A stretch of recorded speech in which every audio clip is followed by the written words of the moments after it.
슬픈 이야기부터 시작합니다. 지금 국제사회는 전쟁 중입니다. 우크라이나가 그렇고 현재 가자 지구를 둘러싼 팔레스타인 중동 지역은 전쟁의 화마 속에 던져져 있습니다. 식량, 전쟁, 인종 갈등, 자본 대결, 살상, 범행. 그야말로 평화에 관하여 눈을 감아버린 것만 같은 지구촌을 우리는 바라보고 있습니다. 그래서 오늘 설교의 대주제는 에덴 밖에서 outside the Eden, 에덴 밖에서 머물고 있는 인류 공동체를 향한 하나님의 열심이라는 다소 생경한 주제로 여러분과 말씀의 의미를 나누려고 설교를 말씀의 식탁을 마련을 했습니다. 이미 저와 여러분이 성경을 듣고 읽고 묵상해서 잘 아시는 것처럼 선악과 사건 이후로 에덴 밖에서 살게 된 인류 사회가 염원하고 갈망하는 것은 돈과 권력일 것 같지만 그렇지 아니하고 에덴 안으로 inside the Eden, 에덴 안으로 들어가서 살게 되는 것입니다. 왜 그러냐 하면 에덴 안에는 하나님의 생명이 가득하고 하나님의 영광이 충만하기 때문이죠. 다시 말해서 인간의 궁극의 희망, 절대 희망은 에덴 안에 들어가는 것일 텐데, 들어가서 사는 것일 텐데, 하나님과 함께 동거동락하는 것일 텐데, 아담과 하와 이후로 21세기 AI 인공지능 시대를 살아가는 인류 사회, 곧 지금 오늘 우리 모두가 지금 오늘 여기 에덴 밖에서 살고 있다 하는 것이 되겠습니다. 그렇다면 질문이 나오셔야죠. 성서의 하나님은 어떤 계획을 가지고 계시는 걸까? 그래서 다시 소주제로 들어가게 되는데 구약 본문 민수기 31장 19절 24절을 여러분과 함께 나누어서 읽었는데 오늘 이 본문은 전쟁 이야기입니다. 미디안과의 전쟁에서 승리한 이스라엘 공동체에게 주시는 하나님의 신탁의 말씀이 되겠고요. 내용을 좀 더 쉽게 이해시키기 위해서는 사건의 전말을 말씀을 드리면 각 지파의 1000명씩 12지파입니다. 1000명씩 도합 12,000명이 모병이 된 군대가 미디안과의 전투에 나가서 대승을 해요. 그래서 5명의 왕도 처단하고 큰 승리를 이룬 후에 거기에 남아진 잉여물들이 뭘까요? 전리품들을 가지고 요단 강옆 모압 평지 모세와 정막이 있는, 회막이 있는 자리로, 그러니까 캠프의 본부로 돌아오는 거예요. 그런데 문제는 뭐였느냐 하면 전쟁에서 이겼으니까 진영 안으로 들어가서 백성들에게 박수갈채를 받고 환영을 받을 생각을 하니까 매우 기분도 좋고 우쭐한 마음도 일어났을 것입니다. 그런데 하나님께서 모세를 통하여 하시는 말씀이 뭐냐 하면 진영 안으로 들어가지를 말고 진영 밖에서 outside the camp, 영어 성경에 그렇게 기술이 되어 있어서 제가 영어를 적었는데 진영 밖에서 7일 동안을 거하라, 들어오지 말라라고 하는 다소 불쾌한 것 같은 납득 불가 명령을 하나님이 내리시는 겁니다. 잘 생각해 보세요. 목숨 걸고 싸웠는데, 전쟁에서 이겼는데 개선식을 해주기는커녕 가족들을 만나서 얼싸안고 해후하며 포옹하게 하기는커녕 들어오지도 말고 진영 밖에서 7일 동안 머물라고 하는 명령체계는 너무나 야속한 것 같고 너무나 언뜻 듣기에도 이해가 잘 안 되는 대목이 오늘 본문이에요. 그런데 하나님은 이것을 명령하셨다는 점이에요. 하나님을 이해하실 수 있겠습니까? 저와 여러분은 하나님의 말씀들은 명령대로 살아가고 있는 것이 맞겠습니까? 왜? 이스라엘 사랑하시는 하나님이실 텐데, 언약의 백성이실 텐데 왜 하나님은 이스라엘 민족 공동체 전쟁에 나갔던 언약 백성들, 그들을 진영 밖에 머물게 하셨을까요? 이것을 푸는 것이 오늘 설교입니다. 풀어내야 됩니다. 말씀은 풀어내야죠. 두 가지 이유를 저는 제 나름대로 설교를 낑낑거리며 고민하다가 찾았는데, 첫 번째 이유는 뭐냐면 하나님만 바라보게 하시려고. 진영 밖, outside the camp, 진영 바깥에 머물게 하시는 하나님의 특별한 뜻과 섭리가 거기에 있다. 자, 이걸 한번 찾아볼게요. 제 이야기가 아니라 성경 안으로 들어가야죠. 자, 19절, 20절 본문 말씀인데요. 음과 유를 맞추어서 한 목소리로 두 절의 말씀을 한번 나눠보겠습니다. 너희는, 시작. 너희는 이랫동안 진영 밖에 주둔하라. 누구든지 살인자나 죽임을 당한 사체를 만진 자는 셋째 날과 일곱째 날에 몸을 깨끗하게 하고 너희의 포로도 깨끗하게 할 것이며 모든 의복과 가죽으로 만든 모든 것과 염소털로 만든 모든 것과 나무로 만든 모든 것을 다 깨끗하게 할지니라. 아멘. 전쟁을 승리로 이끌고 돌아왔어요. 승리에 도취되어 있어요. 그런데 하나님은 뭐라고 명령하냐면 하나님 앞에 서라. 너희 자신이 누구인가를 보라. 너희 자신을 재검하라. 너희 자신을 검토하라. Who you are. 너희가 누구인지를 하나님 앞에서 보라. 너희가 전쟁의 승리자이기 이전에 나 여호와 하나님 앞에 누구인가를 너희들이 보라. 나를 보라. 승리를 보지 말라. 집중해서 봐야 될 말씀이 뭐냐면 이래 동안 진영 밖에 주둔하라. 모든 것을 다 깨끗하게 할지니라. 라는 하나님의 신탁과 명령 앞에 우리의 눈이 꽂혀 들어가야 되는데요. 여러분, 인간을 좀 풀어 헤쳐볼게요. 인간의 아킬레스건이 뭔지 아십니까? 하나님을 쉽게 놓친다는 거예요. 조금만 뭘 좀 사역을 하다가 뭘 좀 이루면 우쭐하고 자기를 내세우고 하나님을 너무나 쉽게 망각의 세월에 묻어두게 되거나 하나님의 일하심을 처단해버리는 거예요. 자기가 일한 것처럼.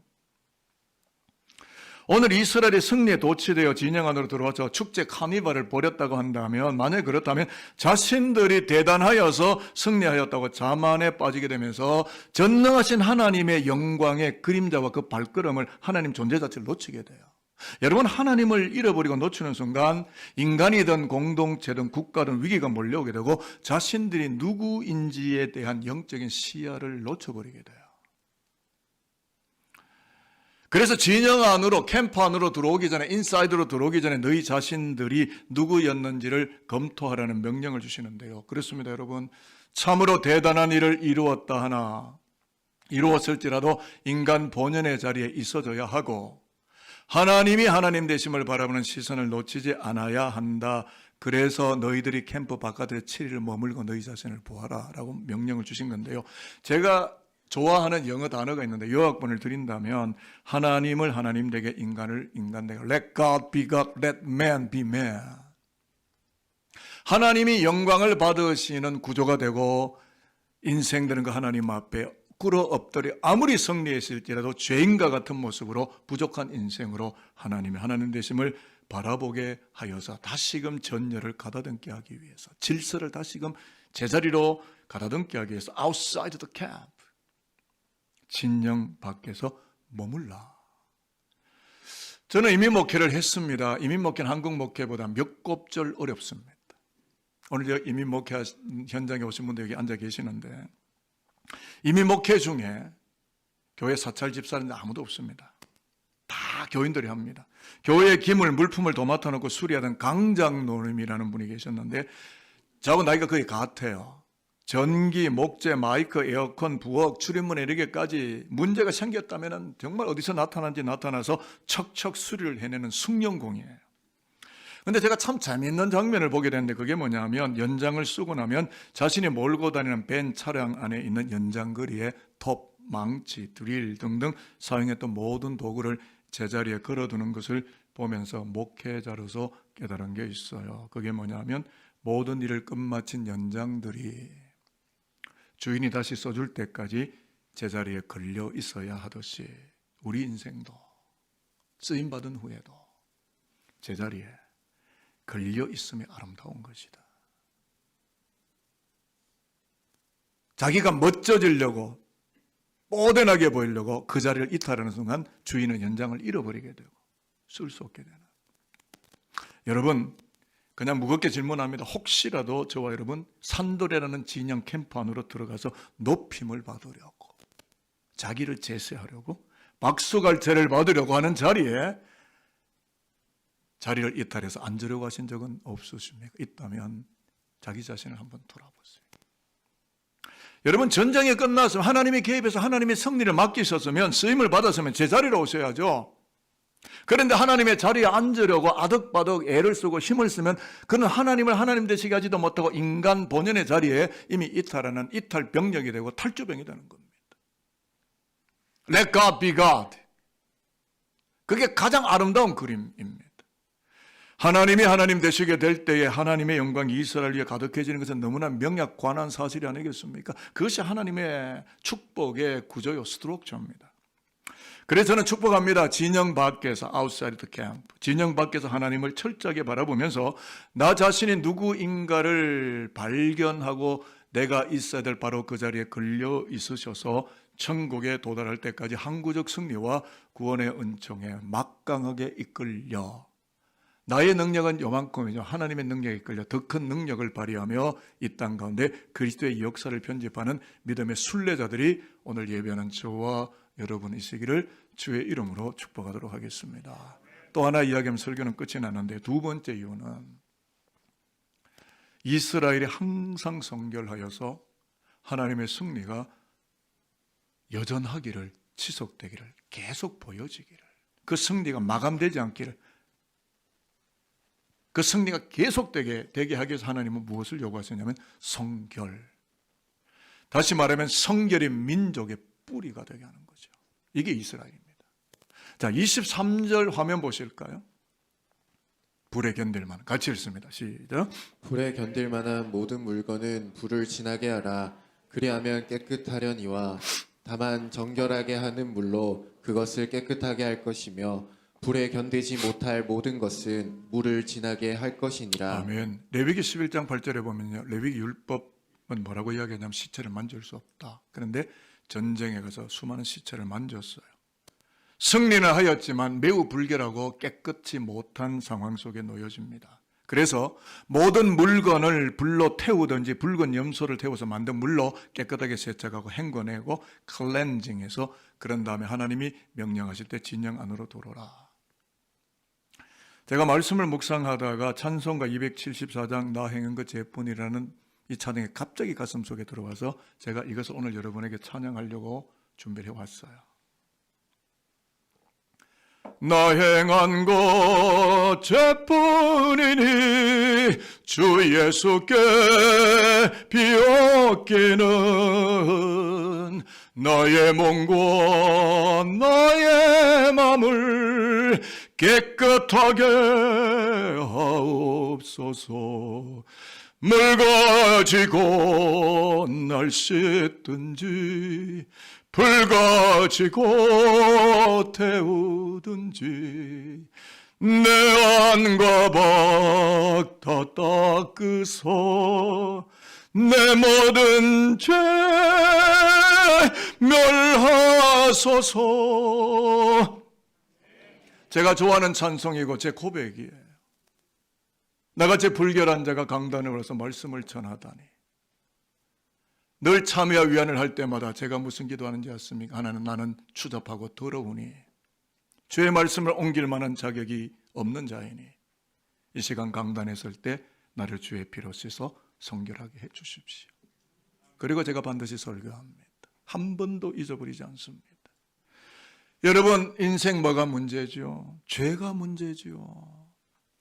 내 인생의 문제, 내 인생의 소망이 뭐라고요? 물 가지고 씻으시든지 불 가지고 태우시든지 죄로 인하여 더럽혀진 몸과 마음을 깨끗하게 하고 에덴 밖에서 살고 있는 나의 삶이 영원한 에덴, 새 에덴, 뉴 이든 천성 예루살렘으로 들어가려 하는 것, 이것이 우리 인생의 소망입니다. 권력과 돈일 것 같지만, 놀라운 학위일 것 같지만, 놀라운 지식의 세계와 데이터베이스와 수많은 세상의 AI 지식일 것 같지만 하나님의 나라, 뉴 이든, 그게 우리 인간의 소망에 죄를 벗고 의를 입고 하나님께 가는 것. 오늘 이 민수기는요, 출애굽 이후의 광야 시대를 배경으로 쓰여진 책이에요. 신명기는 그 후대에 입성 직전에, 가난 직전에 쓰여진 책이에요. 배경이, 사상 배경이 다르죠.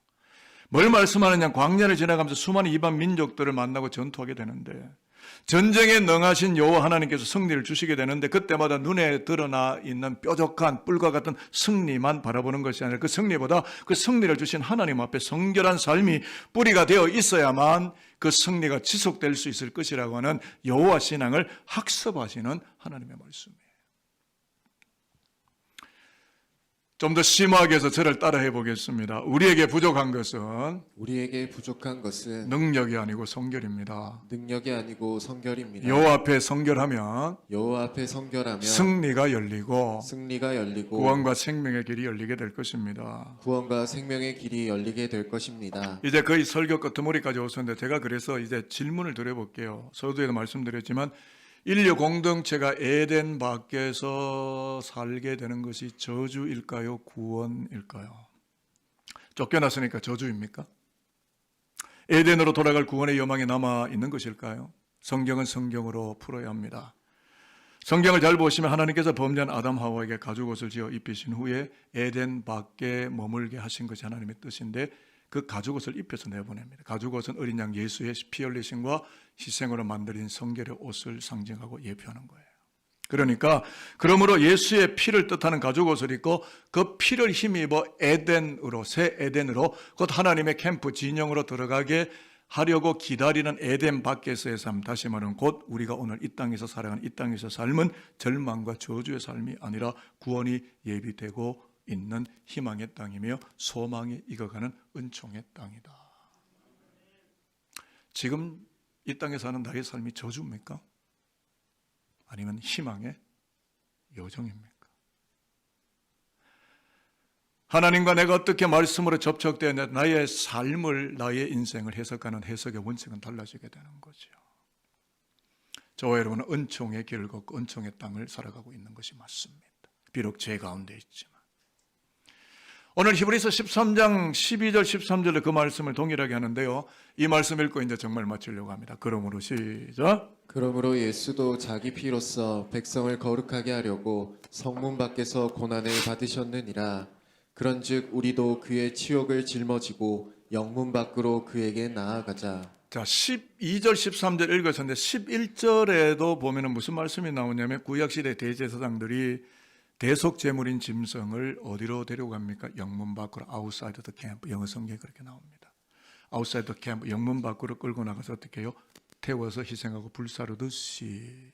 마치 그렇듯이 오늘 12절 13절 어린 양 예수는 친히 십자가를 지시고 영문 밖 outside the camp 그 밖으로 나아가셨고 죄인된 우리를 위하여 십자가 보혈의 피를 흘리셨고 하나님의 나라로 가는 길을 이루셨다라는 것입니다. 그러므로 예수의 피를 의지하고 그가 입혀주시는 가죽옷, 의의 옷을 입으면 깨끗하게 씻겨지고 성결하게 되어지고 광야와 같이 죄가 득실거리는 세상에서 악하고 어두운 영들과 불신앙의 세력들과 싸워서 이기게 되고 그로 인하여 영원한 하나님의 나라로 길 돌아 들어가며 승리의 길만을 옮겨갈 수 있는 믿음의 순례자의 진열에 서게 되는 것이다. 그래서 히브리서 저자는 뭐라고 이야기하냐면 우리도 십자가를 함께 지고 outside the camp 그 십자가 길을 따라가자. 거기에 생명이 있다. 아멘 진짜 안 하시네요. 우리 교회는 아멘 안 하는데 1등 총회에서 아마 1, 2등 갈 거예요. 예? 제가 다시 또 해야 되겠어요. 그리스도 예수를 따라서 제가 끝나면 아멘 하시면 돼요.